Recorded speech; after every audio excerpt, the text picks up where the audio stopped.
अगर आप एक स्टूडेंट हैं और अपने सपनों को पूरा करने के लिए मन लगाकर पढ़ाई करना चाहते हैं तो ये कहानी एंड तक सुनना। मेरा वादा है आपसे, इस कहानी को सुनने के बाद पढ़ाई आपको कभी बोझ नहीं लगेगी। यह कहानी है एक लड़के की जो आसमान में उड़ना चाहता है, आसमान की बुलंदियों को छूना चाहता है, लेकिन उसका जन्म होता है एक गरीब परिवार में।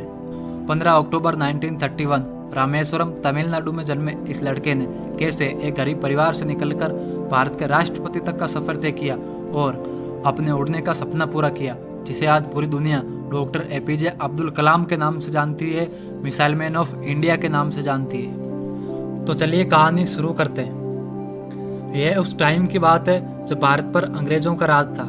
स्वाट higher secondary school Ramanathapuram Tamil Nadu से कलाम साहब ने मैट्रिक की शिक्षा प्राप्त की। यहाँ के एक शिक्षक अयादुरे सोलोमन से वो बहुत प्रभावित थे।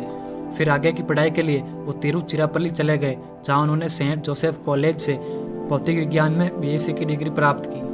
कलाम साहब को लड़ाकू पायलट बनना था, जिसके लिए उन्होंने 1955 में Madras institute of technology MIT में एडमिशन लिया और एरोस्पेस इंजीनियरिंग की शिक्षा प्राप्त की। इसके बाद उन्होंने जॉब के लिए 2 जगह अप्लाई किया। पहला था एयरफोर्स और दूसरा था मिनिस्ट्री ऑफ डिफेंस, और दोनों जगह उनको इंटरव्यू के लिए बुलाया गया।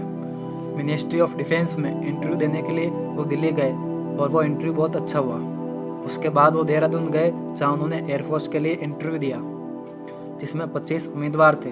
जब एयरफोर्स के इंटरव्यू का रिजल्ट आया तो कलाम साहब 9वें स्थान पर आए, लेकिन एयरफोर्स में केवल 8 लोगों को ही सिलेक्ट किया गया। कलाम साहब एक स्थान पीछे रह गए और उनके आसमान में उड़ने का सपना केवल सपना बनकर रह गया। फिर वो निराश होकर ऋषिकेश चले गए, जहाँ एक आश्रम में उनकी मुलाकात स्वामी शिवानंद से होती है। कलाम साहब को उदास देखकर स्वामी शिवानंद ने जब कलाम साहब से उदासी का कारण पूछा तो कलाम साहब ने बताया कि मेरा एक ही सपना था आसमान में उड़ने का, जिसके लिए मैंने इतनी पढ़ाई करी, इतनी मेहनत करी, और अब वो भी अधूरा रह गया।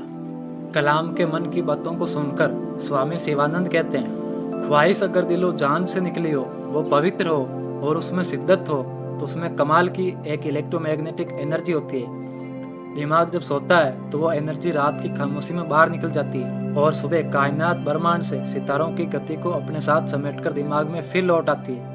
इसलिए जो सोचा है उसकी सृष्टि अवश्य है, वो जरूर होगा, तुम विश्वास करो। सूरज फिर लौटेगा, बाहर फिर से आएगी। स्वामी शिवानंद की इन बातों से कलाम के अंदर एक नई उम्मीद आती है और वो दिल्ली चले जाते हैं। वहाँ मिनिस्ट्री ऑफ डिफेंस में दिए अपने इंटरव्यू का नतीजा देखते हैं, जिसमें वो सेलेक्ट हो जाते हैं और 3 साल तक सीनियर साइंटिफिक असिस्टेंट की पोस्ट पर काम करते हैं। फिर उन्होंने रॉकेट इंजीनियरिंग के लिए एक इंटरव्यू दिया।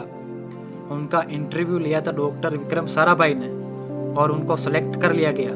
अब वो इसरो के वैज्ञानिकों में शामिल हो गए और एक प्रोजेक्ट के तहत पृथ्वी, त्रिशूल, अग्नि, नाग, आकाश 5 मिसाइलों का निर्माण किया।